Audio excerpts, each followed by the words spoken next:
Well, hey now. My name is Fitz, and I'm a vinyl addict. I've had a little setback today. You guys probably know if you watched my last video about enablers. Well, I don't even need anybody to be enabling me. I'm perfectly capable of enabling myself 100%. And as many of you know, today is Record Store Day. And I actually have never participated in Record Store Day before. I just don't really love getting up super early for records, and maybe a little part of me knows that maybe I might get carried away. The whole dynamic of Record Store Day to me is both fantastic and a little jarring for us vinyl addicts. So I think I'm prone to probably buying more than I might, or there might be some regrets, let's put it that way. There may be a little bit of shame at the end of the whole thing, where you get caught up in the whole thing. Like, let's just say, I woke up about 6 o'clock in the morning. I went to a local record store, the closest one to me that has a good supply of product, as it were, called Neptune Records on Main Street. And I put in my order, and they have a system that I don't know that it's followed everywhere, but it's a good system. You line up, and then about 45 minutes before the doors open, which is 9 a.m., they give you the list, which you've already perused because it's all on the website, and you put a little checkbox on all the titles that you want, and then they let people through, and they pile up all the records that are still available by the time it gets to you or yours truly. And I was number 71. I got in line just a bit after 7, which is probably not early enough, or I thought it wouldn't be early enough. And I was in line from about 7:15 to 10:30 before I got in the store. And getting a little bit old for that. I didn't bring a chair. That was the problem. So I was standing there for about 3 hours. But lo and behold, I got everything that they brought in that was on my list. So literally every title. In fact, I think one of the ones they only brought one copy in, and I managed to snag that. So that was great. Then I made a beeline over to another store that had a record. I know that they had some stock of one that I wanted to get that I knew would be, that didn't have it at Neptune, and this was at Red Cat Records here in Vancouver, and I zipped over and got that. So here's a little bit of what I picked up. Again, there's the excitement of the limited supply, and it starts to sort of play on that little part of the brain, which is this may be a little bit valuable down the road, or I can't get this again later, which is most cases, I think it's complete phooey, but I'm not immune to that kind of mentality. So there you go. Here's some of the stuff that I got. Again, more than I expected. So I wanted to get I really enjoy the Council Skies record that Noel Gallagher put out and his High Flying Birds. This particular one is a single, a couple demos from I'm not sure if it's from that album or not, but a couple demos. Gotta admit, $20 now, it's Canadian, which is worth less and less, but that's an awful lot for a single. But I was all pumped up and I was in the mood and I needed to get my fix. This one I used to have on record. When I lost a lot of my records to water damage, I lost a lot of ours, a lot of Lou Reed, a lot of Rolling Stones, and a lot of Todd Rundgren. I've always loved this record. Some of the tracks on here, A Dream Goes On Forever, The Last Ride, a truly wonderful ballad, Heavy Metal Kids. It's a really good record. So this is a double. I don't know whether this is anything more than just colored vinyl, which if that's the case, I could have put that off for another day. But you kind of I go in, here's my rationalizing. I go in and I go, I'm going to be spending a lot of money today. So what's one or two more records that I would want in my collection, as opposed to, you spent enough today. Stop it. Stop buying the stuff you can probably get any time of the year. Anyways, Todd, it's a double record, and it's an excellent record, and I'm glad to have it in my collection. Another one I didn't even see on the list, I don't think, but UK Subs. Really like these guys. I have a couple records of theirs. It's not like I go deep catalog with them, but I'm really curious what this sounds like live. So at the Roxy in London, 1977. So my guess is this would be during the heyday, and it's got CID and Tomorrow's Girls, which are two tracks that I just think are among, well, they're just fantastic songs. They're standalone great records. So UK Subs, live at the Roxy in 1977. So not 2022. I might not be so keen to pick up. I think this is the one that Neptune only had one of. And look at that reflection. You could even see some really nice cherry blossoms there. But The Power of the Heart, this is a tribute to Lou Reed. And looking forward to this. Mazzy had talked about this being a good record, and he thought it was a good compilation. I agreed with his comments, which is compilations can be very inconsistent, right? There can be some tracks that are fantastic. I used to use tribute records as a great fodder for mixtapes. You'd pull songs off of it and they would just fit in beautifully to a mixtape that you were doing. And then you could just ignore the other stuff. But not quite so possible with this vinyl, but looking forward to it. I've been going through a bit of a Lou Reed renaissance, and so I'm interested to see how other people cover it. Keith Richards, Rufus Wainwright, Joan Jett and the Blackhearts, Ricky Lee Jones, Afghan Whig, so a real mixture of bands. Since the passing of Tom Verlaine, probably been playing more television.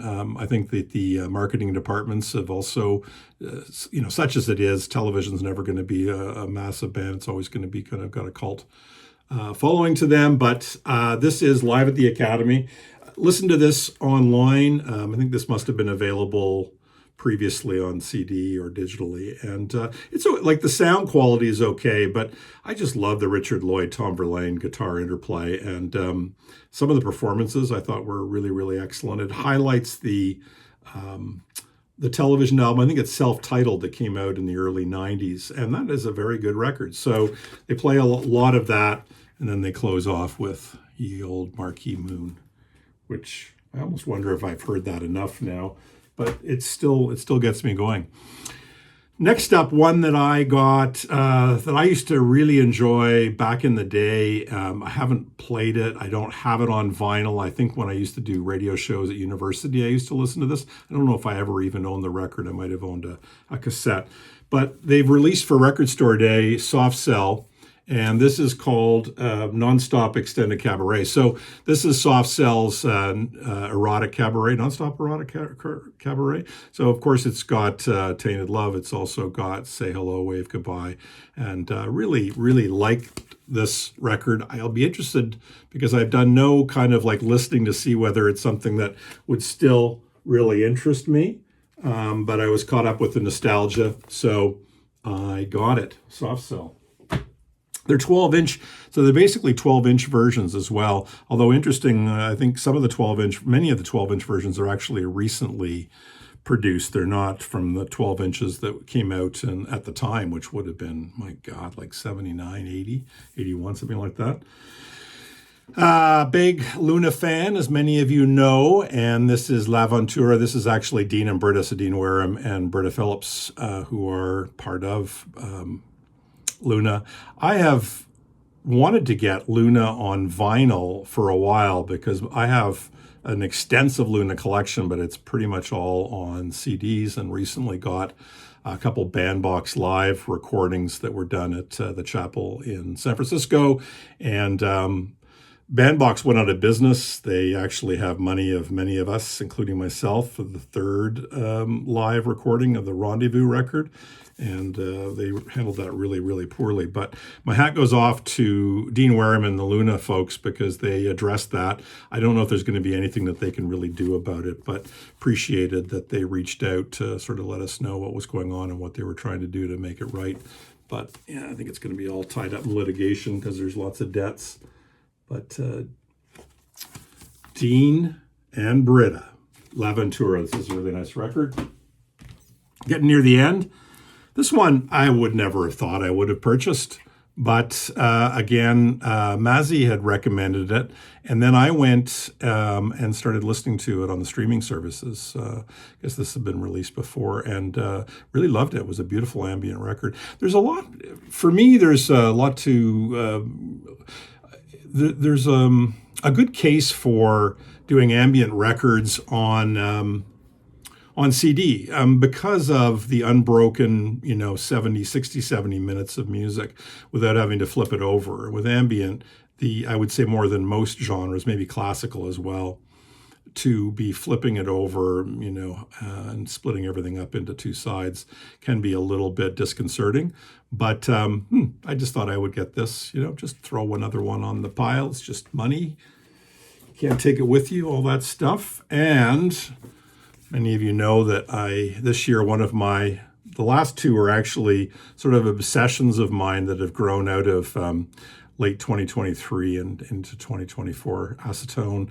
This is a live record recorded at the Knitting Factory. I remember going to the Knitting Factory of a couple friends who used to work there. And they actually, I think, met there and got married in New York City. This is another interesting one because I went so gaga over Acetone. It's not like I feel like I need to hear them live, and I don't know what this is going to sound like. To me, they're just a gorgeous studio band. Best way I could describe it is, do you need to hear Cowboy Junkies live? Some of you would say yes, but I would say they put out such great music in the studio, and probably a few records in the studio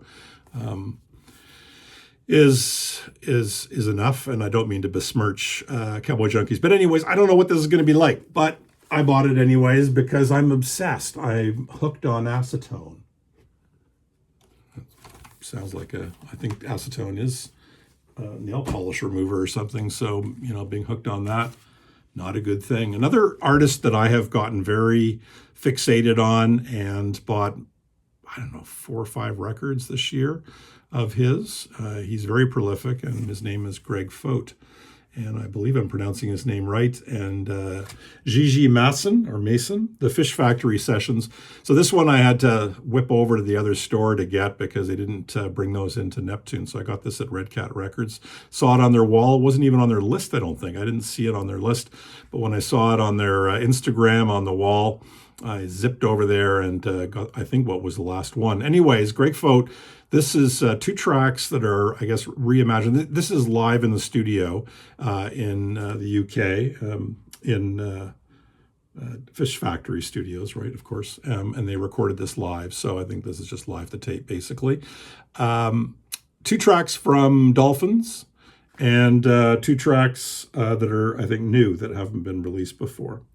So Dolphin, yeah. So 2 tracks are reimagined versions of tracks from Dolphin, and the other 2, I think, are new tracks that brand new that have not been released before. So Greg Fote and the Fish Factory Sessions. So there's nothing I can comment about other than what I have commented on in terms of what they sound like or, my relative happiness with these. But those are my haul. That's my haul.